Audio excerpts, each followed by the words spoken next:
So, 9/11. What's your stance? Anti. It was a tragedy. I mean, we lost 19 of our best guys. Huh? That was a joke, obviously. 9/11 was a terrible tragedy. And it's not funny to joke about it. When I hear people make 9/11 jokes now, I feel like, what a bunch of pussies. Back then was the time to make the, Donald Trump has done so much damage to the New York skyline. Instead of calling him the Donald, they should call him the 20th hijacker. It wasn't just an elephant in the room, it was a burning pile of bodies and steel, less than a mile away. I saw the chief of the New York City Police on the news. He said, "We will never forget 9/11. I thought, what's your no, not your phone number? It was a need. It wasn't like, I'll do a chunk on my mother-in-law and I'll do this thing about crazy taxi drivers and I'll fit some 9/11 material in there. It was like I had to talk about it. The job of the comedian is to push the envelope. Irony is always kind of anti-establishment, and it's difficult when the establishment is lying and smoking ruins at your feet. I mean, that's what Saturday Night Live is most famous for, is addressing what's most topical. How are we going to do that? I remember seeing just tears streaming down people's faces and a lot of the cast. You don't realize the whole world's about to change on you. There were a ton of people that said, you cannot do comedy, no one can mention it. Maher's comments ignited a firestorm. They need to watch what they say, watch what they do. I mean, I could see the writing on the wall. This wasn't something that we were going to send a couple cruise missiles and call it a day. This was a big deal. I was now a high-risk person just by uttering the word Muslim. I didn't want to go to war because, I got selfish reasons. I'm originally from Iran, and Iran sounds a lot like Iraq. And I was worried that if there was one president who was going to mess it up and bomb the wrong country. It's more satisfying to point out someone's hypocrisy while keeping a smile on your face the whole time. Have you ever been or are you now involved in espionage or sabotage or in terrorist activities or genocide? Yes. How'd I get caught? I accidentally yes. If 4 dudes from the Middle East go down to Florida to learn how to fly, and don't nobody want to learn how to land or take off, something is up. All of a sudden, it's more complicated getting to the plane than flying in a plane. You can't even carry a nail clipper on a plane. Are they afraid you're gonna go, all right? Give me the plane or the bitch loses a cuticle. Part of what comedy does is it says, yes, this is terrible, but you can laugh about it. I could eat pussy in a horrible mood. Should I eat pussy on 9/11? Where were you?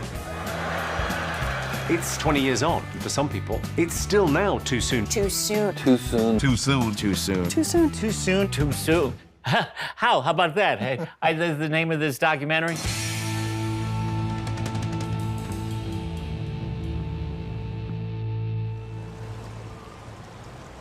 The year before 9/11, my boyfriend, Joel Soler, made this film, and I produced it and I wrote the narration for it. It was a documentary about Saddam Hussein's family, treating them as if they were the Kardashians.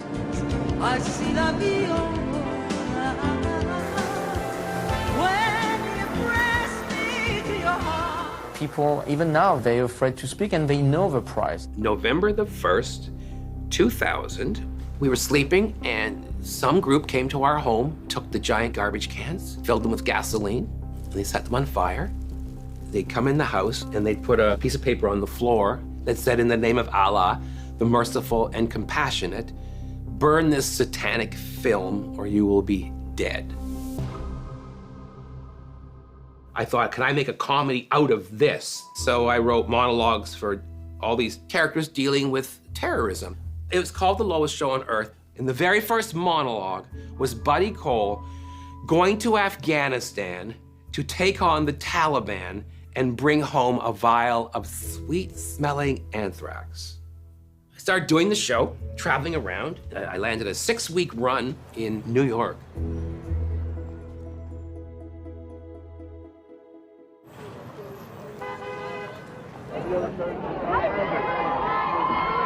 Fans and celebrities alike gave their regards to Broadway, Mel Brooks' new musical version of The Producers. Matthew and I once had a lunch where we said this will either be the biggest hit or the biggest flop in history. You're looking at the man who single-handedly changed the face of Broadway. Now it's permanently disfigured.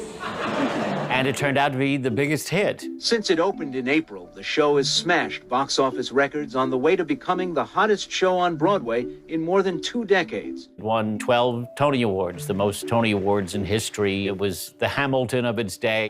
There will never be a bigger hit, and I will never be more powerful. I'm the king of the world. My show was to open in New York on September the 19th, 2001. This is gonna be it for me. I'm gonna play all these characters. It's gonna launch me to the next level. Then I thought, I gotta create a poster that really people are gonna talk about.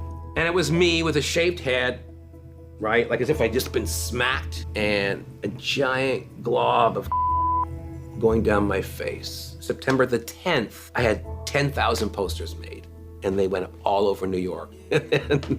And I thought, oh boy, I can't wait to see how New York reacts to this. I'd just gone through the World Trade Center the day before on 9/10 without knowing that I'd be looking at it for the last time. I did Luna Lounge, and I think it was for the first time, so I was all pumped and excited, and David Cross was the MC. It was just loose and fun, and then we all went to Max Fish across the street. We were all just drunk, partying. I was a New York City police officer. I was probably doing comedy 2 years, but on this particular night, on September 10th, I had done my regular tour work, went home, schlepped all the way back into the city for this industry night, and I did really well. I actually got like 2 people that approached me and gave me a card, and I drove home, man. I was like in a cloud. I believe it was the last innocent day America ever had. That's, of course, a total crock of shit. I woke up to Howard Stern.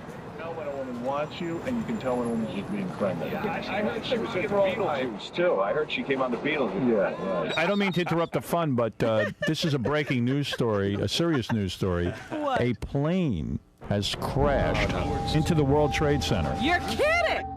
I was working at Goldman Sachs, so we were evacuated immediately. Pretty much figured out the amateur pilots flying too low. Someone learning how to fly and they screwed up. I was a volunteer EMT. I went down to the Trade Center. I had a friend, a safety volunteer at the Twin Towers. He told me where the triage center was, and I stood there, and he kept bringing me people. It didn't occur to anyone that it was intentional until the second plane hit. It was like, holy shit. And that's when people started to figure out that this was a premeditated terror attack. And that's when the paradigm started to shift. What do you got there, John? The Pentagon. The Pentagon, what? All right, here what's going Stop on. it. What? Is that another explosion? Wait, what's going on? Is there another explosion? Attack the Pentagon. They just attacked the Pentagon. I'm walking down the stairs, and this guy says, and I quote, yo, Scary Movie 2. They just bombed the Pentagon. It's World War III and shit. That's when it was just a big wave of uncertainty, and then the fear came in, and then the panic came in. There's this sense of this was calculated and we're under attack, but we had no real concrete information. Boy, the next couple hours were just terrifying. And then I'm like, what are those things? You could see what, at first, I was like, furniture's fallen, you know. Anyway, you know what I'm about to say. I remember it. I'll always remember it. I don't want to look, see the people jumping out of windows. And then they were just gone. Oh, no. Wait a second. What happened? Tom, what happened? Oh, my God. What just happened? Oh, my God. What just happened? Look at that. Oh, the whole World Trade Center just collapsed. The earth just shook. Everything was white. Like, it looked like someone had just put a sheet of paper in front of my face. At that point, you can't even move. And then some guy was chanting the Our Father. That was probably the worst experience in terms of, oh, this is it. I'm gonna die. I watched the footage on television, the apocalyptic footage. things you might see at the end of the world. I'll never forget the girders looked like Satan's trident coming out of hell. Then you started to think something is different forever. Night of September 11th, I got a call from my commanding officer, go down and start working on ground zero. You couldn't bring in heavy machinery because it might cause cave-ins, and we didn't know if there were survivors. So we had to move as much as we could by hand, pass empty buckets up, they'd fill them and we'd pass them down, and we worked 12 hours on, 12 hours off, 12 hours on, 12 hours off, until the 18th. At that point, they declared it no longer search and rescue, but search and recovery. I worked every single day from that point on, more than 3 weeks of 14-hour days. We formed a chain of evidence. They had a meat wagon, that's what they called the medical examiner's office. And anything any body part that they thought might be human, down at Ground Zero got its own body bag. They would extract DNA from it, and then they would get a number. So they can build up that database to do comparisons between the people that were missing and the people that they found. And this firefighter comes in, and he's got a pillowcase over his shoulder, and he dumps it on my desk, and he goes, there's 17 of my buddies in there. Inside the bags were, you know, whatever they collected from the firefighter's locker, a toothbrush, a hairbrush, and that was it. I mean, that hit home. Like, that's when I finally had my breakout moment, when I started crying. People were completely drowning in it, emotionally. It was like a mental war zone. Even if you wanted to be happy, you couldn't. I remember even trying to get a little break from the news, and I turned on Comedy Central, and even South Park had a hotline to call. It's just like, wow, even the Comedy Network is depressing right now. Everything changed in that moment for kind of a generation, but it was hard to know what the repercussions would be. It was a really weird and difficult time, and I thought, how difficult is it going to be for comedy to revive after this? I didn't know how anybody could be funny again. It was kind of like that song, The Day the Music Died. It felt like the day that comedy died. I remember calling Bernie Brillstein, my manager at the time, and even he was like, I don't know, kid, you might be out of business. The comedy clubs closed. It was the first time I'd ever seen them closed. Are we even allowed to be funny? How do you make a joke ever again now? And I remember people saying, can we laugh again? When is it safe to laugh again? And who was going to show up? And then there was, of course, the whole slew of think pieces. Will we ever laugh again? Newsweek, they used to have in the front section like little quotes from the week. And that week there was a quote from me. It really didn't feel to anyone that irony made sense. You know, your irony is always kind of anti-establishment, and it's difficult to feel anti-establishment when the establishment is lying in smoking ruins at your feet. Is comedy dead? No, it's necessary. How the do you think you live every day in this goddamn world? I don't know how else to process something that horrific. Laughter is like one of the first things people go to in a terrible time. A comedian's natural response is to try to find the humor, even in the darkest of situations. Where comedy exists, I suppose, is between what people are thinking and what is socially acceptable to say. And we kind of push the boundary a little bit. You need something to burst the tension in the room, and that's what comedy is supposed to do. You ask any group of comedians anywhere in the world, they'll tell you, like, within 30 minutes or an hour, someone made a joke. Stuff like, does this mean the Yankee game is canceled? In that moment, that's how you cry. That's how you process grief and trauma and share your feelings with each other. Before even we opened, all the comics came and gathered here. It's home. I remember thinking, like, we'll open again when people start calling the club and want to see comedy. And when people want to come out and laugh, that we'll be here ready for them. But I'm not gonna push it. You saw like one of the biggest cities in the world just shut down. In New York, the setup live with Regis and Kelly remained dark. Fashion Week has been canceled and will not be rescheduled. All Broadway shows have been suspended until further notice. It was still a little bit scary to be in Times Square. Yes. There were police absolutely everywhere. Is something else going to explode? I thought my show would still go on. I thought, oh yeah, New York's gonna want a comedy show about terrorism. I was so deluded. I really thought I'm gonna help them through it. The powers that be have decided we're gonna be depressed over this thing for a minute. And anybody who tries to break the depression is considered an insensitive asshole. And you could up your career forever.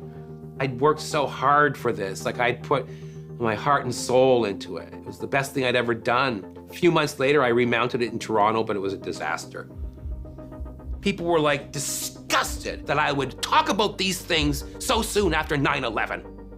And that was the end of it. And my career, I don't think, ever really recovered. Terrorist comedy show. That's talk about bad timing. Yeah, that's bad. I wouldn't know how to work my way out of that. I thought that we wouldn't be going back to the show for a while, that this would be a long break. And then that was when Rudy Giuliani, remember when this is when we used to like him, when he hadn't gone insane and he was America's mayor. He was saying we should go back to work. It was important. We're going to go to public events and we're going to do the things that we normally would do. New Yorkers were going on with their lives, and it was open for business, but it seemed very, it was literally, wasn't it a Thursday? Yeah, the attack was on a Tuesday and the show was on Thursday. It did seem too soon to go back. Like, who's gonna show up? Yeah, who can get in and from who wants to see this nonsense now?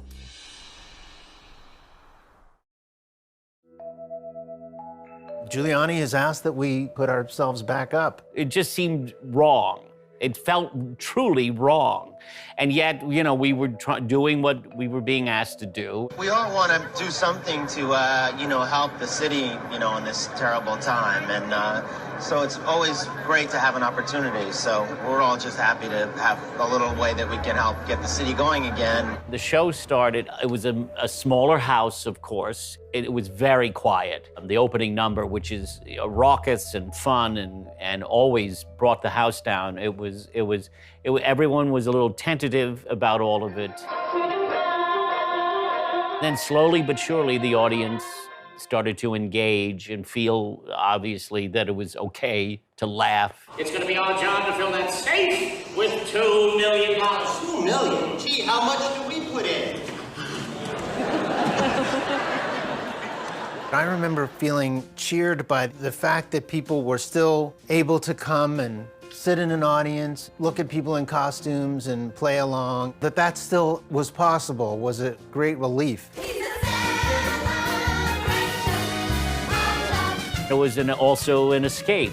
Gave them 2 hours not to think about what was happening outside. It was a bit of a miracle that when it all comes together that way, it was just the right show at the right time.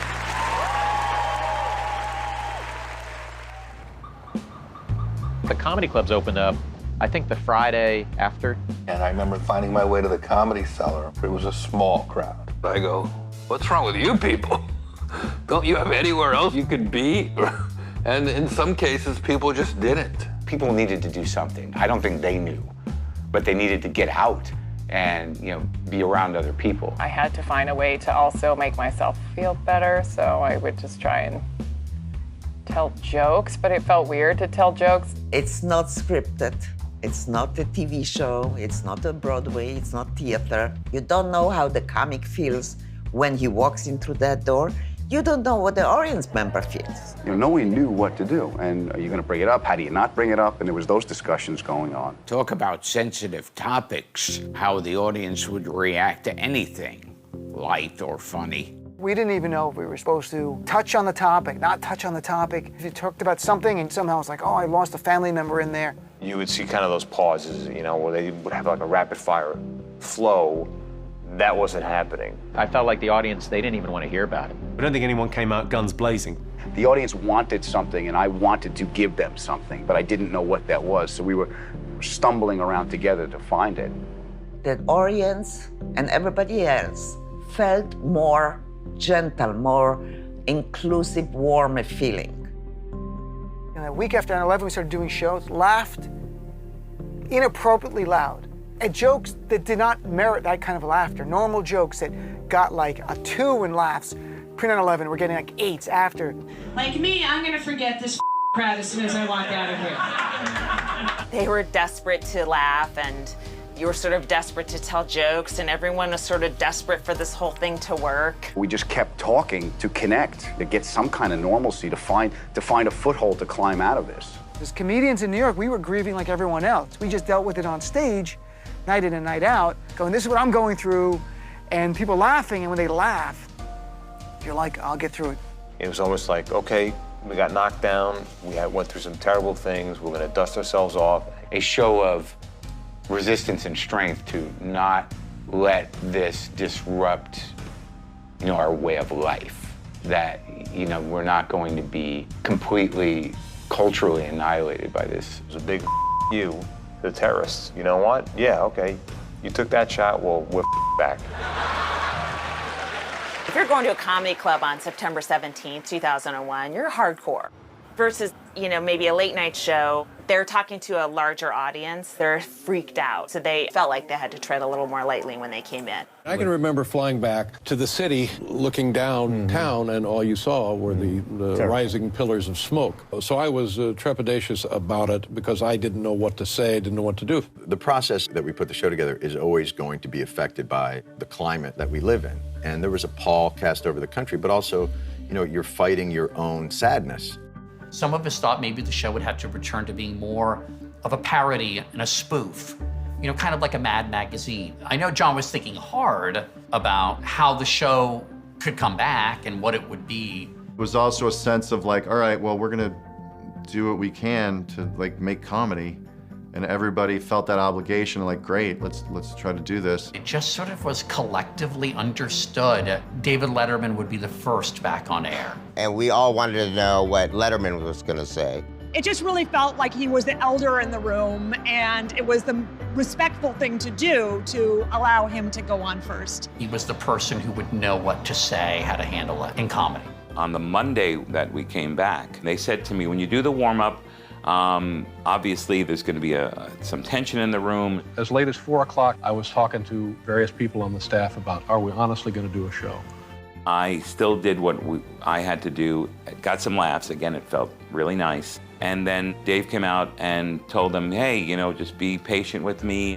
And I was just trying to justify returning to the air with a comedy variety talk show less than a week after the attack. He was very, very sincere and lovely. And then when the show started, he made his opening announcement. You're watching and you're confused and depressed and irritated and angry and full of grief, and you don't know how to behave, and you're not sure what to do, and you don't really, because we've never been through this before. To see him human, didn't know how to take it. It was a stupid pet trick guy. We're gonna try and feel our way through this, and we'll just see how it goes. They have to have a really earnest opening statement, and then kind of slowly go into jokes. They had the serious chat with Dan Rather, and then they brought in comedy at the end, Regis Philbin. And I don't mean to be silly about this, but you experienced Pearl Harbor, I think, right? Well, I wasn't there. I wasn't there. You were on the air then, too, weren't you? No, I wasn't on the air. I'm sorry, I thought maybe you were. I remember that being very much of a catharsis. I didn't want some saccharine, stevia guy helping me process tragedy. But the fact that you knew that this affected Letterman the way it affected them, that's the best part of art to me and culture. And this is who we kind of help process stuff through, whether it's the daily events or a tragedy. There's something about that tradition of late night TV. They know their audience and they knew what people were ready for. For about a week, they were super serious, just suddenly turned into these group therapy sessions for everybody. We all wanted to commiserate with that person and share the same feelings as well. John really helped people through a lot of stuff because there's sort of like this feeling of like, what's going on here? Like, how do I process this? I wanted to tell you why I grieve. But why I don't despair. It was very real and emotional. The show probably from that moment on felt less bound by the idea that this is a half-hour comedy. John himself became a lot more willing to be serious in his remarks on the show. A lot of folks have asked me, what are you going to do when you get back? What are you going to say? I mean, geez, what a terrible thing to have to do, and I don't see it as a burden at all. I see it as a privilege, and I see it as a privilege, and everyone here does. And that's when I realized, yeah, my job is to at least articulate what I'm feeling and hope that that connects to somebody else. Because that's healing when you're not alone. That's the healing part of my job. It was pretty amazing to watch. The smartest guys on television walk that tightrope of dealing with something so serious and then getting back to being circus acts that we are. They're supposed to make you happy and make you laugh, and yet they have to be cautious about it. Not skirt the issue, but it's also important not to offend anyone, to hurt anyone. The irreverent Bill Maher, host of Politically Incorrect, learned the limits of dissent when he made this comment less than a week after the September 11 attacks. We have been the cowards, lobbing cruise missiles from 2,000 miles away. That's cowardly. That is a Staying in the terribly- airplane yes. when it hits the building. That is Say a what you want terribly- about it, not cowardly. Bill Maher lost his job because of a statement about 9/11, a statement that was factual. So there definitely was this fear of stating facts because they might get you in trouble. At the White House, Press Secretary Ari Fleischer issued a cautionary note. The reminder to all Americans that they need to watch what they say, watch what they do, and this is not a time for remarks like that. There never is. I cleaned up my office on September 18th, which was the day after I made those remarks about the terrorists not being cowards. You mean you expected it then? Yeah, I pretty much knew it. Is all bravery noble? Maybe not. Maybe not. But I'm glad he said it because I think it's a statement that's provocative and got people talking and also showed the true colors of where we are at when it comes to speech and policing of it. I think it's okay for people to go, look, I'm offended. It's valid, okay. Don't listen to any more then. But the idea that you go from being offended by something and saying, I don't want to hear that, to saying, I don't want anyone to hear that, shouldn't be allowed to say that, that for me is too far. There are people that will galvanize and say, we didn't like that he said this, and now we're going to write letters, and now we're going to shut down your career. When there's tragedy, people need to create drama that might not exist to circumvent the drama that really exists that's really hard. If I had said it 3 months later, no one would have even noticed. We made this decision that it was not the time to be funny. Well, it's the time to be funny. You should be able to do comedy that's good and wise and funny the day before a tragedy or the day after a tragedy. And The Onion proved that. It was still kind of an underground, little independent publication. Well, for instance, I mean, we were the first ones to break the story of the secret of fire falling into Russian hands. NFL star thanks Jesus after successful double homicide. New remote control can be operated by remote. Texans elect gun. Where do they come up with this stuff? There's the adage, comedy equals tragedy plus time, which is pretty much the Onion's operating principle, only we basically skipped the time part. So we had just arrived in New York in January of 2001, which seemed like a good idea at the time. This was back when The Onion had newspapers on the street, physical newspapers. We'd been here 9 months and still hadn't put out issues on the street in New York. Finally got it together enough to have, an issue. And we're having a party to celebrate that, and that was September 10. We ended up not running anything. By the end of the week, we decided that we would, come back into work on Monday like normal. And I think everyone was just fine with that because all you did was just watch TV and read the papers and be sad. And I think it wasn't a terrible idea to sort of get back to what you were doing, even though what we were doing was writing jokes. But it just was better than doing nothing. That's a great human coping mechanism, is laughing at things. Finding the right thing to laugh at, is hard. We realized we had to address it with at least one article and the rest would be different. One was about ketchup packets, so we were just looking, okay, here's a story about global terrorism and the death of 3,000 people. And then here's one about ketchup packets. And then we realized anything that was different would just stand out and just be absurd. It just seemed crazy that we would talk about anything but this horrible tragedy that was happening all around us that was on everyone's mind. How would you avoid it? It was almost unbelievable to us that we were doing it, but we had decided that we were going to do the entire issue about what had happened. We were very, very worried that people would misunderstand what we'd written, that people would think that we were mocking it or acting above it. And that was the last thought on any of our minds. We chose the jokes very carefully, and we discussed everything, and it was like one of the most intense Onion writers' room meetings that there ever was. Occasionally there was a joke where we all just kind of, winced and said, ooh, we can't do that. Tim Harrod pitched something that said, America undefeatable, say Quadragon officials. It's quite clever and very funny, but we're just like, well, the butt of that joke is sort of the dead people at the Pentagon, and that didn't seem like an appropriate target. We all had a good internal laugh about it and said, next. It was very, very hard to pick the issue. A lot of soul searching. All the headlines were kind of in the same mode of just observing the tragedy and giving voice to the collective experience of the tragedy that we were feeling. U.S. vows to defeat whoever it is we're at war with. The jump graphic for that article, there was a map of the world. And the map had a key, known locations of terrorists. And then with lines, it was possible locations of terrorists. And the entire map was all lines. One of them that I wrote was not knowing what else to do. A woman bakes American flag cake. The genesis for that one was we were just in someone's backyard and this woman brought out this cake, this American flag cake. It was, very resonant about her funneling her sadness or her inability to do anything else into this dumb little cake with stripes of strawberries and little blueberries. That story, I think, was very beautiful and very sincere, which is, these are things that you normally don't think of when you think of The Onion. The story I wrote was called God Angrily Clarifies Don't Kill Rule.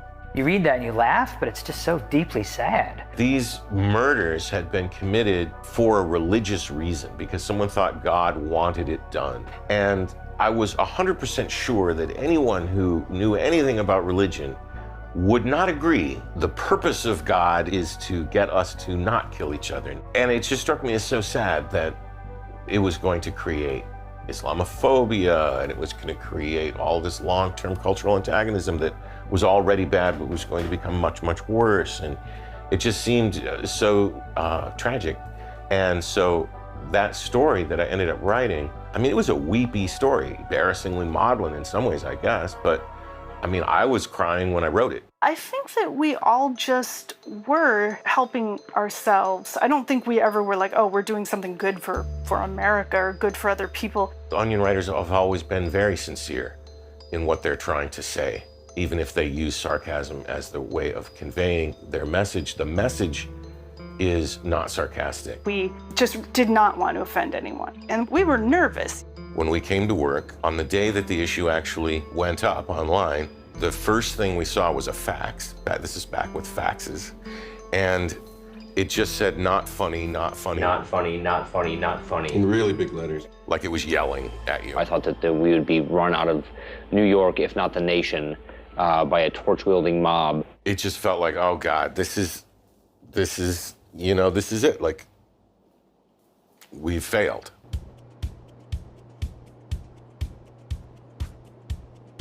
But then over the course of the day, more emails started coming in. Tons of emails, and they were just 99% positive, higher than any other issue that we ever put out. The first smile or chuckle I had came from The Onion. It was the headline, and it said, holy shit. It's the expression of what everybody was thinking. And somebody finally said it. I think everybody had this big thing inside of them that just needed a pressure release, and it just came out as laughter. Something to kind of shake me out of the darkness a little bit and go, oh, yeah, yeah. The response from everyone has been that you guys have been really funny about it in an appropriate way. I remember it being brilliant, as it always is, and no other type of comedy, whether it was sketch comedy or stand-ups or anything that broached the subject, came close to The Onion. Just hitting every level, hitting every tone. And most amazing, readership doubled. So here's a humor magazine of all things getting a circulation boost from a mass murder. Obviously, you don't want to be like, yeah, we nailed it. We 9/11 issue, we nailed it! Like derive pride from a tragedy, but it definitely is one of the things I'm most proud of in my entire comedy writing career. You would think that this little independent kind of underground humor publication with a bunch of freaks and long hairs working there would not have been a significant contribution to those people's lives in that moment, but evidently meant something to people, and that's a very humbling thing to realize.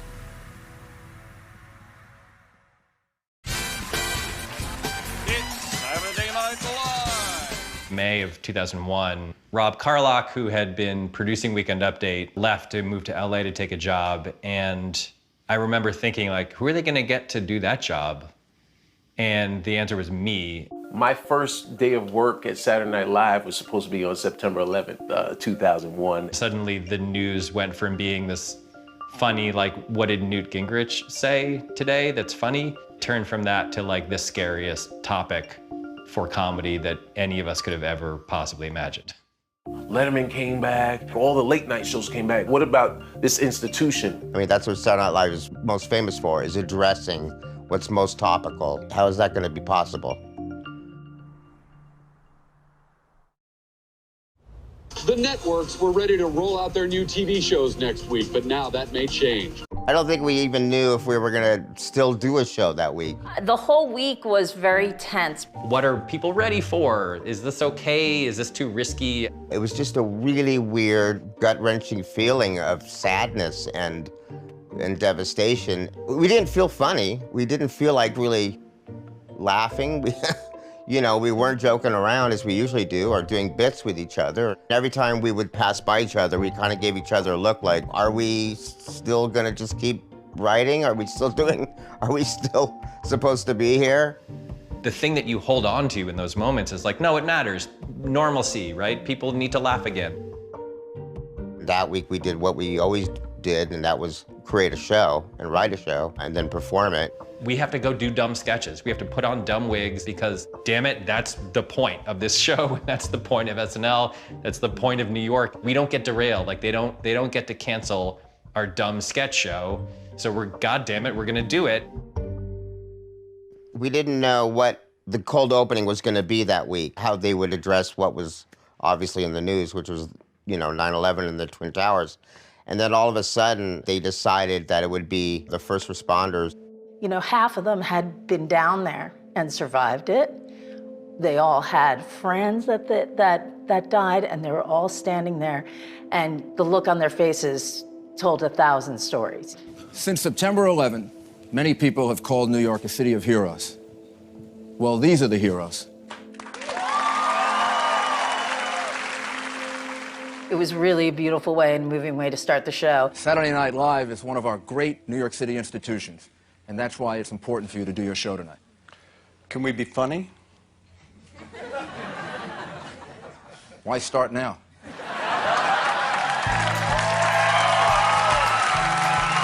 It was perfectly conceived. It was perfectly executed. It was so great that the first joke back was a self-mocking, self-referential joke about SNL and about the larger question that everyone was asking of, can we be funny? Is it okay to laugh? Was genius that speeded things up a little bit. Gave us permission to laugh again. Not just the audience in the studio, but America, really.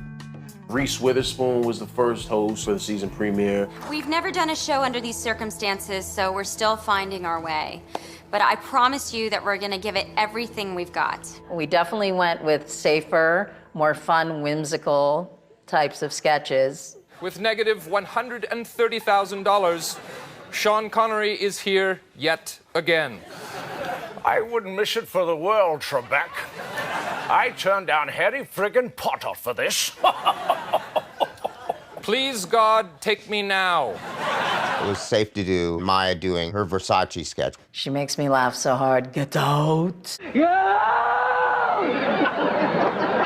Then how are you going to handle Weekend Update? The goal of Weekend Update is to tell 10 to 15 jokes about stuff that happened that week. One thing happened that week. We're glad to be back, and here are tonight's top stories. U.S. officials continue the search for Osama bin Laden. Reports suggest that bin Laden is most likely hiding out somewhere remote and barren where he will not encounter others. The FBI has begun searching theaters showing the movie Glitter. That's not an amazing joke, but it's the kind of joke that we would tell in a less horrifying setup applied to this horrifying setup. But that Gambino crime family joke, that's a good joke. According to the New York Post, the mafia has stolen more than 250 tons of scrap metal from Lower Manhattan. A spokesman for the Gambino family said, "Hey, the mayor told us to go back to work." That joke is about like the city healing itself, you know? Like I think that's probably why that joke worked at some level, is because it's like, yeah, we're gonna get back to normalcy. Like we're doing our dumb sketch show. The mobsters are gonna go strip metal out of a bunch of buildings. Like it's in New York. That's what we always do. Our final story tonight, New York City is awesome. This show actually felt meaningful. This is our tiny little part to play in this much larger drama. We wanted to do New York justice, and we wanted to make sure we did a good show. We tried hard to just make people kind of laugh and forget a little bit. Just sort of as an exhale.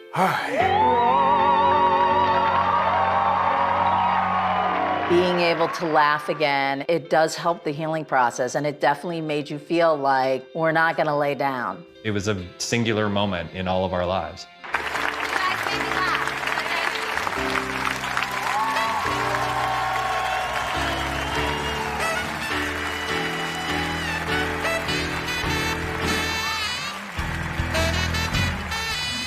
Comedy Central presents the New York Friars Club roast of Hugh Hefner.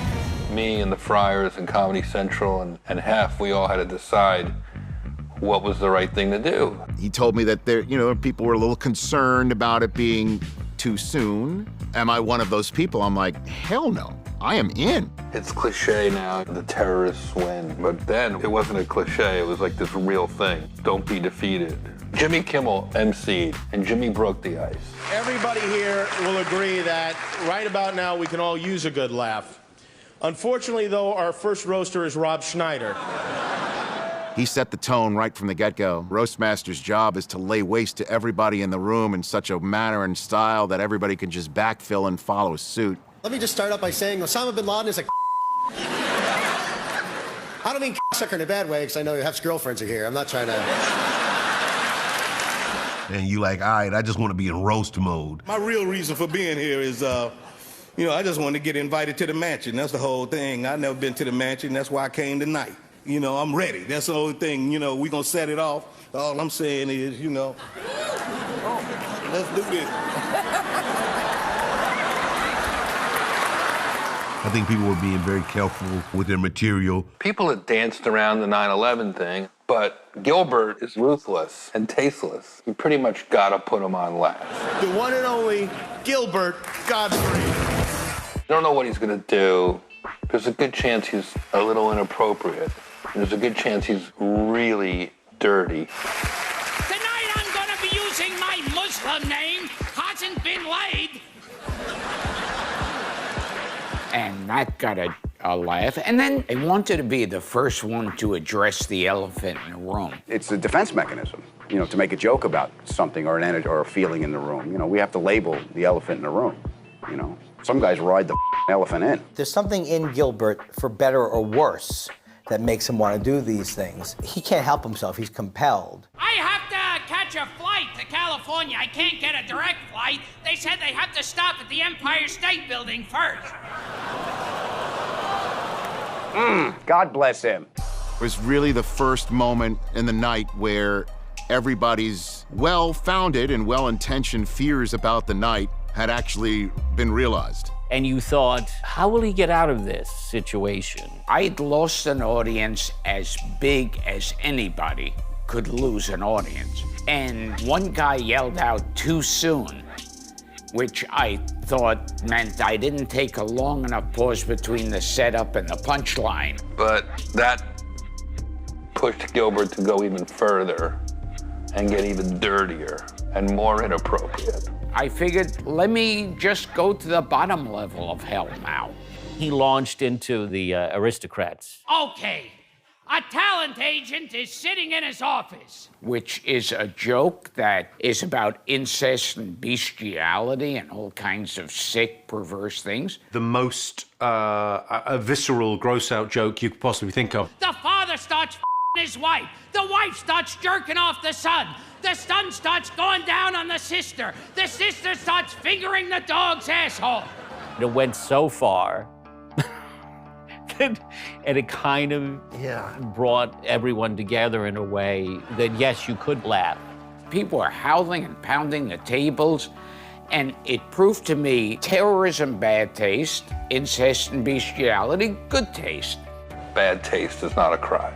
In fact, it can sometimes be therapeutic, cathartic, healing even. 17 days might have seemed too soon at the time, but it was perfect. That's the thing about too soon. It's like, it really begs the question, because if somebody doesn't try it, then you really don't know. You want me to start at the beginning? The dean of the Friars Club said that they raised somewhere between $500,000 and $600,000 that night for the Twin Towers Fund. I'm glad we did this. I truly had a front row seat to one of the greatest nights in the history of comedy. It was a big swing. He was in the moment and he did it, and it was a great litmus test for where everybody was. It was interesting to watch comedians at that time tread lightly around a lot of different subject matters. Having been down there, it's the first time I remember really feeling for myself too soon. At Stand Up New York, the owner of the club, Carrie Hoffman, telling Marc Maron, no jokes about 9/11, nothing here. And Marc Maron yelling, I'm an artist, don't tell me what to joke about. It's my way of coping with it. It's the way the audience copes with it. And he's like, look, if you do it, you'll never work here again.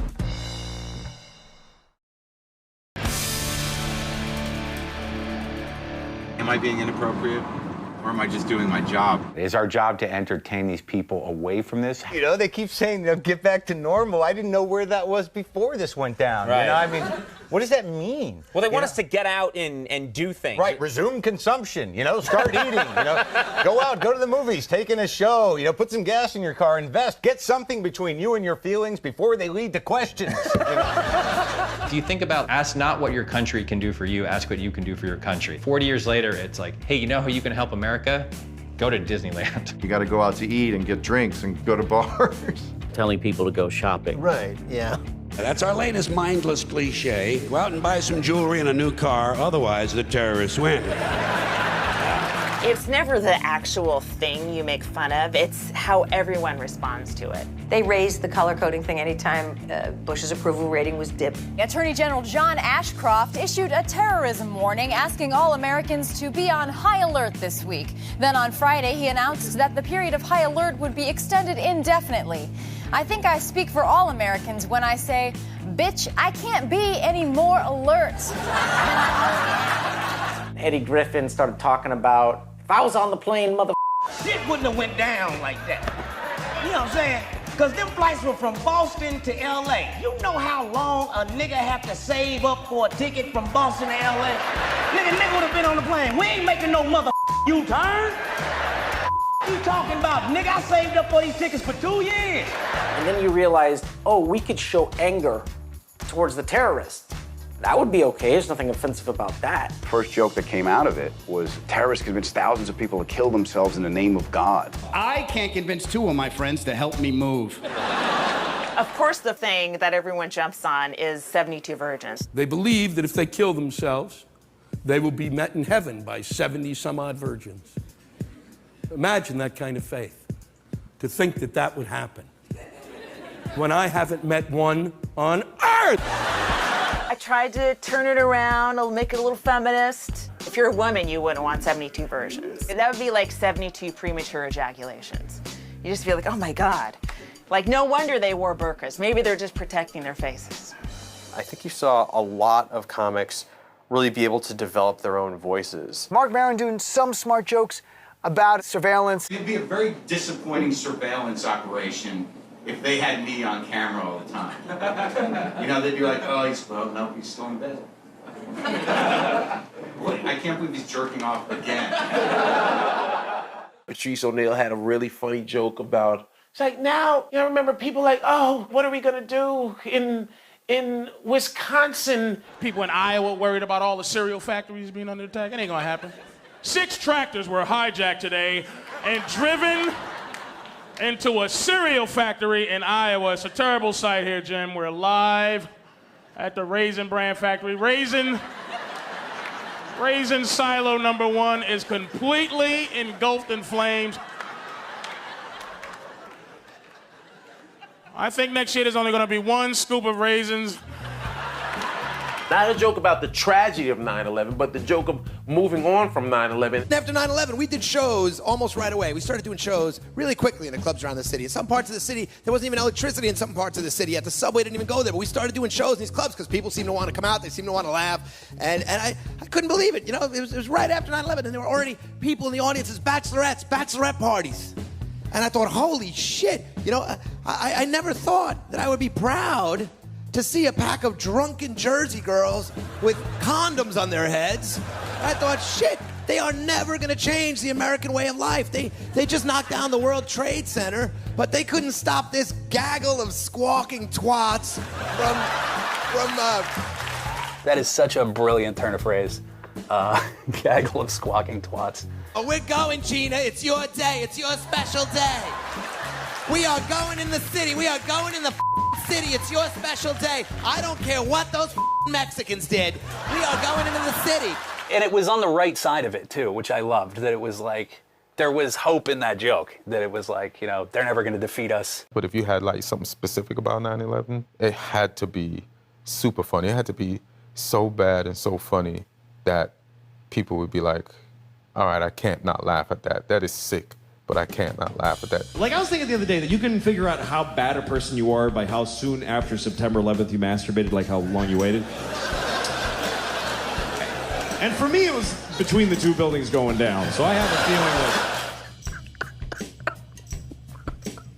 that there's too many levels to do this joke. You can talk about 9/11 and difficult, painful things as long as you have a perspective that's interesting. It's not about what this simple joke is. It's about how it's presented and what what the intent is behind it. Lindsay and I have hit a bit of a rough patch. Really? When did that start? Well, I don't want to blame it all on 9/11, but it certainly didn't help. Saw Paul Mooney perform at the DC Improv, talking about his experience as a black man, an older black man, and who's dealt with so much pain and was releasing it on the audience. 9/11 is a different world, ain't it? And shocked, just stunned. And it took that to make white folks realize that we're human beings. Yeah, you understand? You know, because they were so worried about us. America's so worried about black folks. They were so worried about the land, they forgot about the sand. It was really, in my recollection, the first time that real political lines were drawn among us, among comics. Comics that were political before took it one notch higher. If anybody who ever resembles that goofy asshole with the shoe bombs ever sits down next to me on a plane, I'm going to call the stewardess over and say, hey, unless this jag-off is the harmonica player for J-Gal's band, get him off the plane, okay? There's two types of patriotism that's happening in America when disaster strikes. The people that are all-inclusive about this is America, multicolored, multifaceted, multicultural. But then you got the other people whose patriotism lies in racism. I fell to the left of it. It was like we need to look at ourselves, whereas there was plenty more comedians or maybe more people at that time in general who was like, no, there's no reason to look at ourselves. You know, these people, killed us. You could argue they're more angry at the cultural imperialism than they are at the oil. But no, I think they're angry at us killing them. But I mean, really, right? No. Okay, 9/11, I'm talking about... Okay, all right, okay. You can't pretend that it's all this Iraq, and we're not killing them, we're killing anybody that, moves, exactly. Your skin color all of a sudden becomes threatening. Mike DiStefano. He did a joke about, like, be more American, punch a cab driver in the head. And I'm like, Mike, there are people really getting beaten up right now. A Sikh man was killed. He's not Arab, but he looked Arab because he wore a turban. And he's like, it's just a joke. I'm like, well, you're actually inciting people to violence. Innocent people were getting shot just for looking like they may be from any of those countries that had committed the 9/11 attacks. I almost the Indian up on the way in here. He said, no, I Indian. I said, well, pull your turban up. Let me see a dot or something, mother. I'll your ass up. Don't start no shit. I wasn't prepared to defend Islam to a bunch of Americans who are now terrified. I'm just as scared as you are. I don't know how to make you feel better. You make me feel better. Tell me you won't Send your military-industrial complex to bomb every living brown person in the world. Why don't you make me feel better? And I even got a flag and put it on the back of my car. The other comedians were making fun of me. They're going, oh, look, Maz is trying not to get beaten up. But that's part of it. My mom had a flag on her house. Part of that is because she felt it was the patriotic thing to do, and this was her adopted country, and she supports it. And at the same time, she was worried somebody would throw a rock through the window. You want to fix the Pledge of Allegiance, put a disclaimer at the end. With liberty and justice for all. Must be 18, void where prohibited. Some restrictions may apply, not available in all states.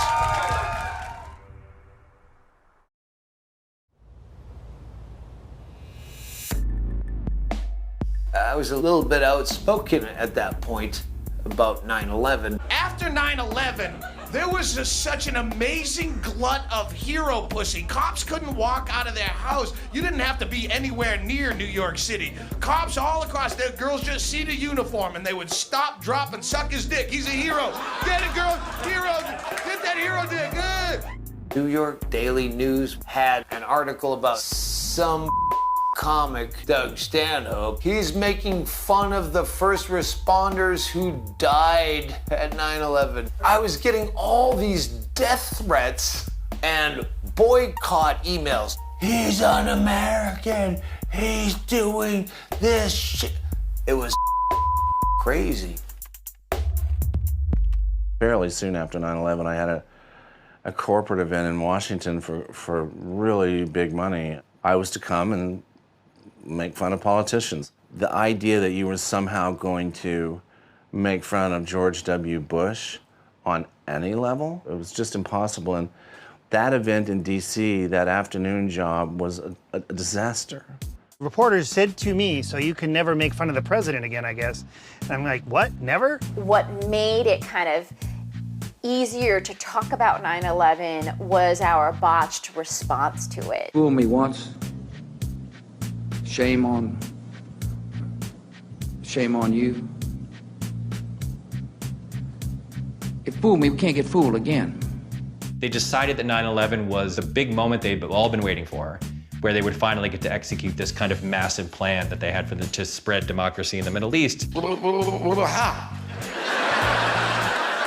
What are you going to give them all civics books and they're going to have to take a test? From the very beginning, it was like, the guy who did this isn't there. It's like, we got punched in the face and now we're turning to this person and punching him in the face? Why are we doing this? Like, so pretty quickly, the sketches, I think, became more pointed and more anti-authority. We are engaged in a deadly standoff with an axis of evil. You know who I'm talking about. Iran, Iraq, and one of the Koreas. It sounds like he's talking about heavy metal bands. The axis of evil, the weapons of mass destruction. He's like, you got a problem? Bring it on.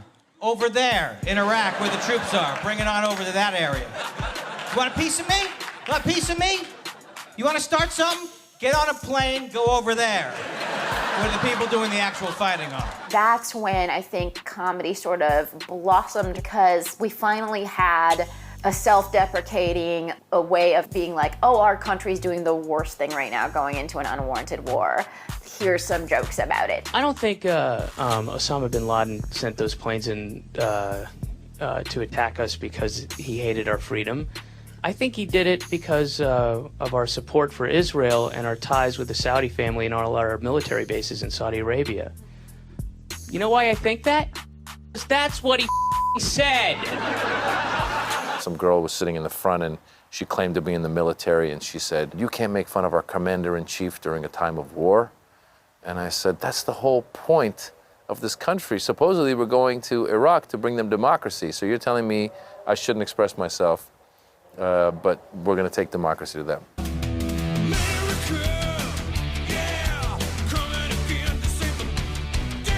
Team America. Just blowing up the Eiffel Tower and everything. The fact that they're really calling it out, that America wants to be the world police. But that one joke in particular of it'll be 9/11 times 100. Jesus, that's... Yes, 91,100. It's a masterpiece. There wasn't a lot of room for going outside of that patriotic, nationalistic fervor. Comedy definitely took a front runner in making commentary about what was going on. The US of A is the greatest country on the face of the earth, and for that, I will make no apologies. Will did this thing where people could wear patriotic clothing to work. During the run-up to the Iraq War, we had a Fox News crawl, and we did get some pushback. People were going, oh my God, this was so brave of them to take on Fox News. Fox News can't be challenged, George W. Bush can't be challenged. And there were so many people who were afraid to be critical of the government at all because you could be called anti-American. It's like a thing that politicians do just because they know it's like an applause line. Those men are heroes who deserve respect. 9/11. Nobody is saying that 9/11 didn't happen. What they're saying is, we're not a fragile country. Trust us to have this conversation so that we can do this in the right way. Another episode, we had a joke saying, war is never good. War is not the answer, except to all of America's problems. Amen. The childish support the troops threat. Like if you don't support invasions, you don't support the troops. This is a war for imperialism that's going to have disastrous effects globally. It's going to further destabilize the Middle East. Saddam Hussein held up the protest last weekend and said, isn't that great news? No, I don't think he said, isn't that great news? I think, well, and I think it is ridiculous for you to try and manipulate the Manipulate what? All you've done is talk the whole time. I haven't had a chance to say What are you talking? Democracy in action. 8 million people on February 15th who disagree with you. Just because they disagree with you, it doesn't mean that Saddam's sitting there going, this is great. Passions were running high in America during that time, whether you were opposed to the war or supporting our actions over there. There were times when people would challenge her. Janine was definitely singled out unfairly. When I watch her tirade, and how can you describe it as anything but? No way Janine Garofalo is going to get a Patriot banner, at least not from us. Over the weekend, she did a comedy gig in Boston. Sean Hannity said, go to her performance in Boston and make some trouble. A couple guys coming up and going, excuse me, Miss Garofalo, excuse me, Miss Garofalo, you want to explain why you think it's okay? You know, and that kind of stuff. Ambushed me and then edited the tape and showed it on Fox. For Fox News and for those people to crucify her was something fundamentally misogynistic. I want to defend her and say that she's a skilled method actress. She's actually preparing for a role as an obnoxious, bitter, lonely, narrow-minded idiot. Don't forget paranoid. Yes. Yeah. Why should any comic deserve that? To go out and talk and make jokes or to make a point, it's your right as an American. There was many people who were fine with it. And then there's some, I want my money back. Or would wait after the show. Because also, people are very brave when there's a 5'1" female on their own. And there would be people that would call ahead to hotels and cancel my reservation. Show up deliberately to certain shows I did on the road to protest because they'd been encouraged to do so by right-wing radio. And they would call bomb threats into venues that I was working in. I had so many death threats and so many things that were sent not just to my apartment, but to my manager, agent, my dad's house. To be character assassinated and terrorized by intentional right-wing personalities and propaganda to create fear and destabilize your life is, no one deserves that. But a lot of it had to do with her being a woman, too. The media had played, yet again, such a profound role in having a war happen. We expect every American to support our military, and if they can't do that, to shut up. CNN was running a graphic all day long that said, "Countdown to the war," and the theme song and the graphics and the whooshes. Obviously, parody and satire reigns supreme when that happens. From the network that brought you ER, Friends, and Good Morning Miami comes a landmark television event, The War on Iraq, coming to NBC this fall.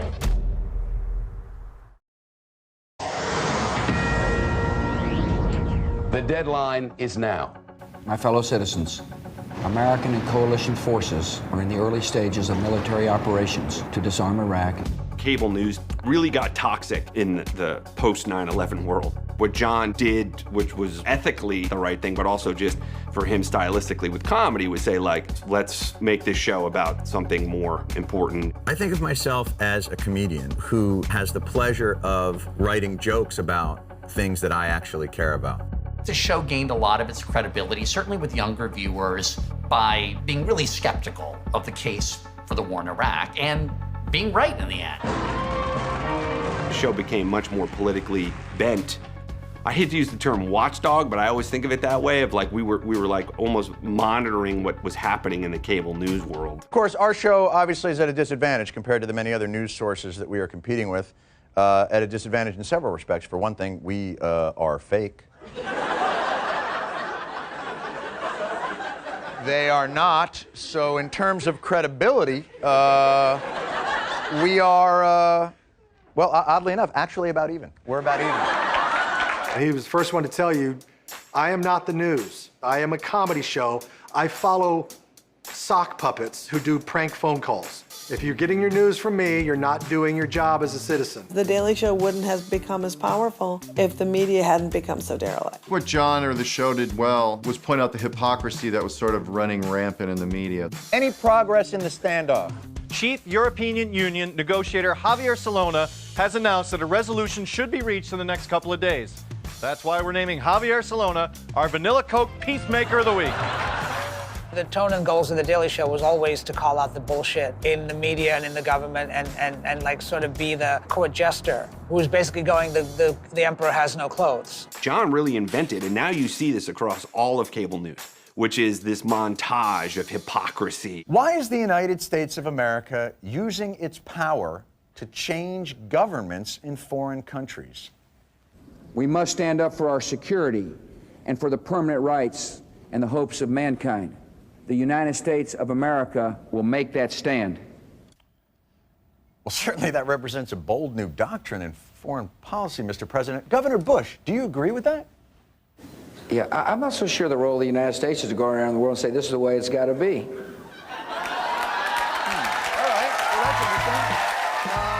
I was going, there's an idiot, there's an idiot, there's an idiot, there's an idiot. President George W. Bush was an idiot. Now, President Bush is a leader. And I'm sure no one is more surprised than him. Under the two administrations under Bush, comedy ended up becoming more and more vital every year and more of a part of the cultural landscape politically. What about people who say you're only interested in the Middle East for oil? What? Huh? Oil? Who said something about oil, bitch? You cooking?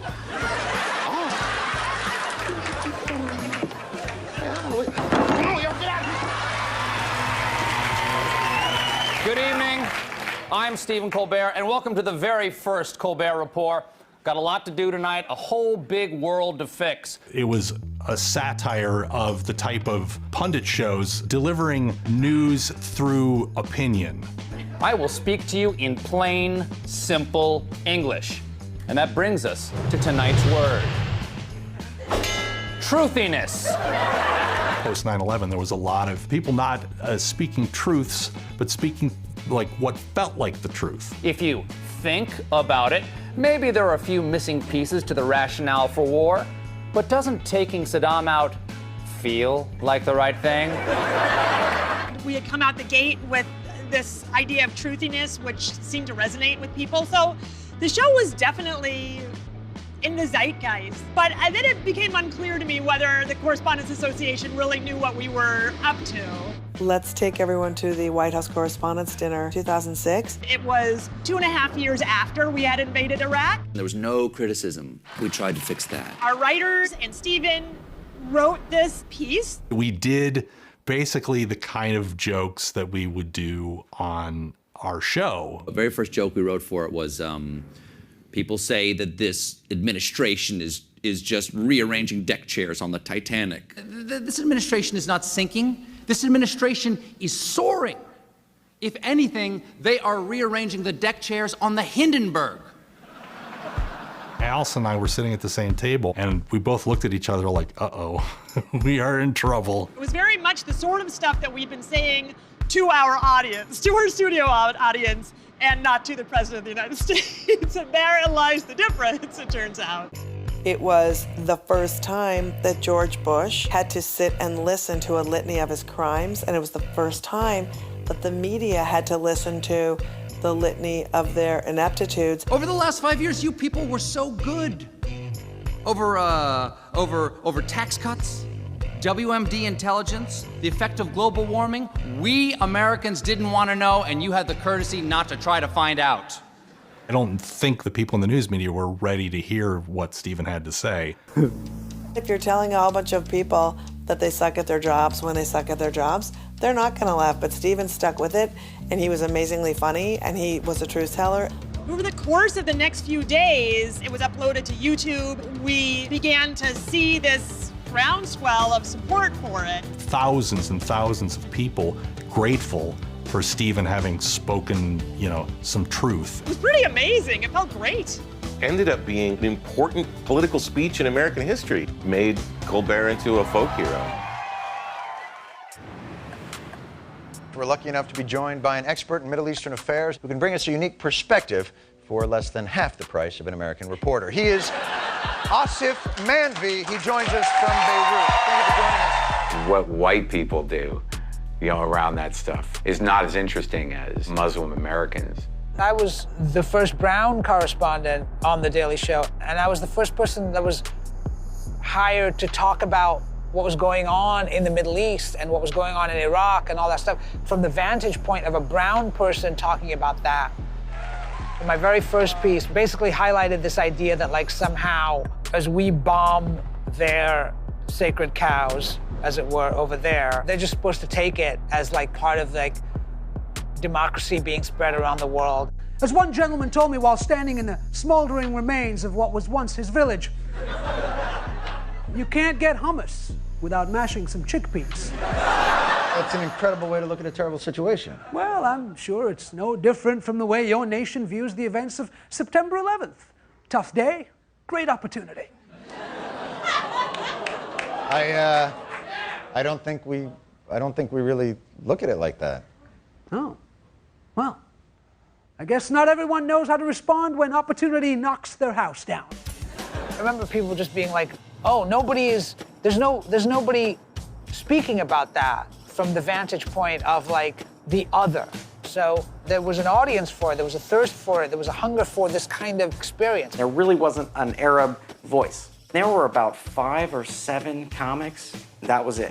I talked about what it was like growing up in America as an Iranian. I would touch on my ethnicity a lot before September 11th. 9/11 crystallized that for a lot of people. Oh, you've never been a fan of Iranians. They've been the devil for a long time, and now we can just rope in the rest of the Middle East. I went to a store and I went to buy something, and the cashier looked at my credit card and says, "What kind of name is this?" I'm like, well, sir, it's an Arabic name. He goes, what does this mean? So I'm like, well, translate it to English. It means peaceful, friendly Arab. We had a show at the La Jolla Comedy Store, and the club said, hey, we actually got some calls from people. They're really upset that you guys are performing. We got a couple death threats. So I called up Maz Jobrani. I said, hey, man, we're getting death threats. What do you want to do? And he said, it, let's do it. If we're going to die, let's go out with a laugh. So I called up Maz Jobrani. I said, hey, man, we're getting death threats. And he said, it, let's do it. If we're going to die, let's go out with a laugh. I'll meet a white girl, she'll be like, he's tall, he's dark, he's hairy, and I think he's a terrorist. Sure enough, people came up to us after the show. You guys were hilarious. My husband was laughing so hard he was crying. Of course, we're like, tell your friends, let them know we're okay. There was a lot of airport jokes in terms of getting racially profiled, and at the same time it was hacky because it kept happening. To this day, I still randomly get selected at the airport. And I'm like, yeah, I'm the guy. Go ahead, search me. I'm an atheist, you idiot. I remember I was on a flight like 2 weeks after 9/11. I sat down beside this white guy, he almost shit his pants. I sat down, the guy's like this. Any movement I'm gonna make, he was like, and I go, relax, dude. That's when I wrote the joke. I'm like, relax, you jackass. Just getting my Discman. Gotta listen to my instructions. The media started pumping out all of these images of just like nonstop violent Muslims, as if to say those are the only kinds of Muslims, are the violent ones. Every time they show us on TV, they always show the crazy guy burning the flag going like, "Death to America!" Always that guy. Just once, I wish they would show us like, I don't know, like baking a cookie. Just once. Because I've been to Iran, we have cookies, I swear. Just once I want them to be like, okay, now we're gonna go to Muhammad in Iran. And they show some guys like, hello, I'm Muhammad. And I'm just baking a cookie. But even if they ever did that, they would follow that up with another news piece going like, this just in, a cookie bomb just exploded. To be a comic in a time when your race of people suddenly become the country's enemy, and then you don't back down. It's like coming out of the Middle Eastern closet. It became more and more important to say, I gotta put aside some of my dick and fart jokes and start like recognizing the need to talk about identity as like a social justice act. So I asked myself, WWARCOAD, what would Arafat and Rabin do circa the 1993 Oslo Accords? It wasn't like the rest of the media was going to give brown people chances to share their perspectives. Took that term that George Bush had come up with when he put Iran, Iraq, and North Korea into this axis of evil. And on the tour, me, Ahmed Ahmed, who's Egyptian, Aaron Cater, who's Palestinian, Dino Bidallah, who's Palestinian, 4 of us. We were trying to show America, Middle Eastern people laughing at ourselves. Nobody had ever seen that before. It hadn't really been done. Doing shows around America, shows in the Middle East. There was never stand-up comedy shows in the Middle East. Sold out 5 countries, 30 shows, 20,000 tickets. The production company said, hey, we're going to film this, and they got Comedy Central to air it. That was the first time in American history that there were Middle Eastern American comedians on a major network being funny. It's great to see so many Middle Eastern people coming together in one place voluntarily. We got a lot of emails from people saying that it had changed their minds about people from that part of the world. We're going to start an Arab American Comedy Festival to show our fellow Americans we can be funny, Arabs are not just terrorists, and to be a platform to encourage other Arab Americans to get in the arts. There was an audience of brown people out there who were kind of like, why don't we talk about like what our experience is? I didn't have a lot of things that my Western friends had, you know, like bacon bits and Santa Claus. You know, I never got to see my mother's face, things like that. Max Brooks and Dino Bidallah had hatched up this idea, the watch list for Comedy Central, which was basically like the Chappelle Show, but for brown people. It was frankly ahead of its time. Meet Ali Mazyar, a Middle Eastern American actor whose fortunes have recently taken a dramatic turn. Indeed, today there are more parts than ever for people of my ilk. And so I founded the Ali Mazyar School of Acting for Middle Eastern people. It's gun up, fist up, and yell. Ah! I want them to land the part. Because if they don't get the role, it will go to a Hispanic. We went through a wave where Arab comedy got really popular. And you start breaking through and you're like, we're actually having the conversation we need to have. Because I'm a believer that if you don't have the conversation, nothing goes away. Racism and bigotry doesn't end through silence. It never does. The day before President Bush was re-elected, they arrested, detained, and profiled, true story, in the United States, over 10,000 Middle Eastern people, Arabs, and especially Muslims. And I was one of them. 2 cops, white cop and a black cop. The white cop walked over to me and bumped into me purposely. And I said, is everything okay, officer? He said, turn around. Handcuffed me, started walking me through the airport. Slowly showcasing me as if to say, hey, I got one. The black cop leaned into my ear and he whispered verbatim, now you know what it's like to be a black man in the 60s.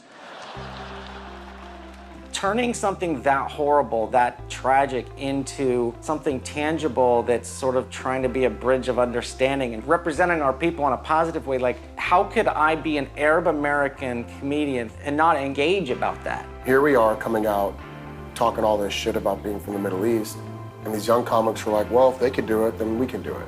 I think that's probably why a lot of people gravitated to stand up after 9/11. Oh, I can say what I want. I get to control the story. And you can actually hear me and see me and know what I'm thinking. Sikh people get attacked all the time for being Muslim. Spoiler alert, they're not.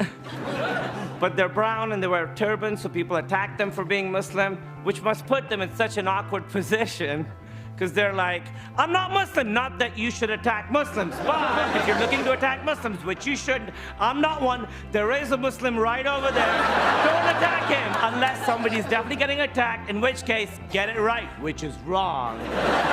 Comedy plays a role in the spectrum of change. You're like maybe a swing hater, and you're like, oh, that was funny. And then you see many, many, many, many more things like that. And you add up those laughs, those little chuckles, hundreds of millions of chuckles. That's where you see social change.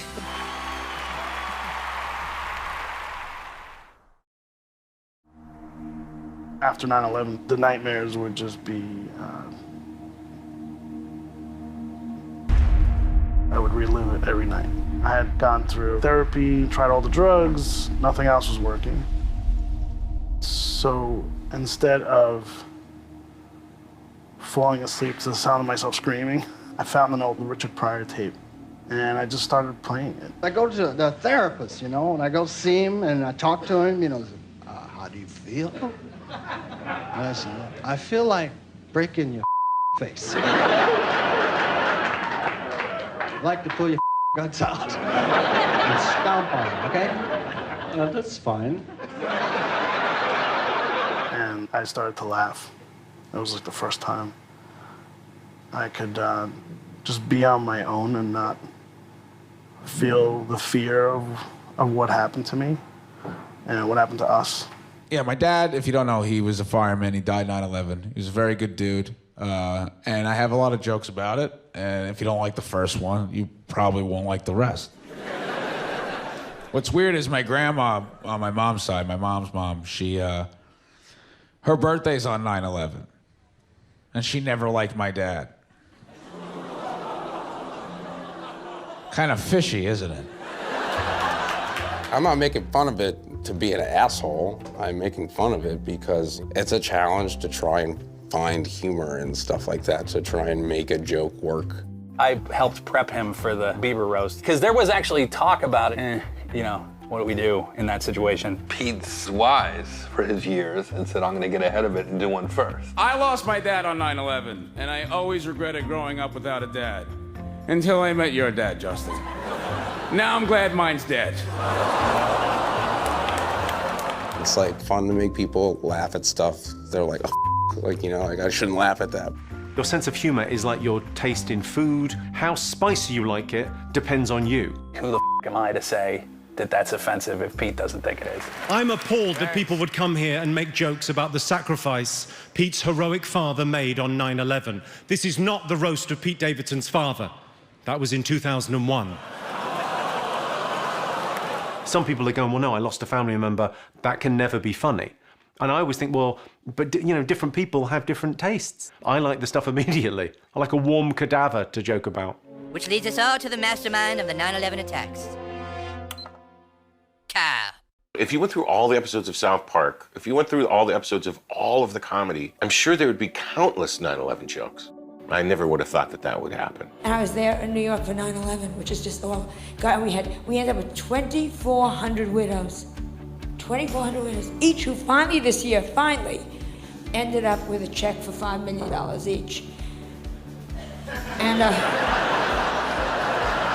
at least there gotta be 3 women out there that were going, Harry's dead, boo-hoo. Tragedy plus time equals comedy. I mean, you gotta let some time pass. Which I get, you know, you certainly couldn't make Holocaust jokes till at least 47. It's very hard to define what's too soon. It often is like very... They say you can't make a joke about the Holocaust, but... The producers... Don't be stupid, be a smarty. Come and join the Nazi party. I don't think that it's really anything that's too soon, if you deliver it correctly. We did it, Brian. We made 9/11 happen. High five! All right, high five! Hey! Well, that probably wouldn't look very good out of context. Too soon is when it gets you fired, and just in time is when it gets a laugh. You didn't think I was so hideous that night we made out in the back booth at the seafood hut. We all did crazy things on 9/11. You're really just trying to express a point of view that highlights your sense of humor. And you as an individual, now you trying to find that audience member out there to share it with. Just so I could go to my senior prom. Sold my passport on the street for $300. Of course, this was before 9/11, so my bad, everybody. Gallows humor, dark comedy is a way to sort of push back terror. When you're in trauma or you're in circular thought or you're constantly adrenalized and full of anxiety, escape is hard to come by. Part of what comedy does, it snips that connection. If someone can actually make you laugh in that moment, to me, it's the most reassuring thing that can happen. To find the humor in a very, very dark moment is the beauty of it. Taking something tragic and spinning it up into something good. If American Airlines were smart, their slogan would be, American Airlines, first through the towers. You can either cry about it or you can laugh about it. So let's laugh about it to stop from crying about it. Joking about tragedies is a very healthy thing. It needs to happen, whether it's satire or parody. Do you know Wanda Pierce? She just woke up from a 30-year coma. Okay, what if we got relevant superstar David Copperfield to make the World Trade Center disappear? Oh, I hate to be the one to tell you this, but David Copperfield really isn't a big draw anymore. Handled the right way, nothing's off limits. You're like the Twin Towers if they burnt and never fell down. Laughter is part of any healing process. A testament to our own survival. We haven't been destroyed by it. I think of September 11th, half of the terrorist attack, and half, and more importantly to me, as the day Jay-Z released the Blueprint. My father was in New York at the time, and I remember he called me, and he was like, oh my God, have you heard? Like, have you heard? And I was like, are you talking about track 12? Yes, I've heard. It's amazing. He was like, no, son, we're under attack. And I was like, yeah, by Dope Beats by Timberland. This album is changing my life. Comedy and tragedy are roommates. And wherever tragedy is, comedy is standing behind its back, looking over its shoulder, sticking its tongue out, making faces. When something tragic happens, how do we learn from that to move forward instead of sitting around and just saying, woe is me, woe is me? The Zadroga bill. This bill would provide $7 billion in medical and financial benefits for Ground Zero workers who get sick, and they're going to pay for it by closing a corporate tax loophole. It's a win-win-win-win. Just do it! Comedy at its highest form is educating and entertaining you. You're laughing at a joke while at the same time you're learning something about an issue. Honestly, Mitch McConnell, you really want to go with the we'll get to it when we get to it argument for the heroes of 9/11? It's the comics' job to, A, service their audience, but also tell the truth. They did their jobs. 18 years later, do yours. Social criticism, that's part of what comics do. The 9/11 first responders bill that's been languishing in Congress for years, it just passed this afternoon. There's Mitch McConnell right before the vote, walking in, knowing that he's gonna have to vote for it, and here's our friend Jon Stewart. And that's how we saved America. Yeah. It'd be really interesting if you found someone from the Taliban, someone that was willing to go 9/11 best day ever. Love the jokes. I did a show for the troops after 9/11 and it went horribly. I mean, it really, terrible. It's very difficult to get those Taliban guys to laugh. I'm glad comedy survived. It was touch and go there for a little while.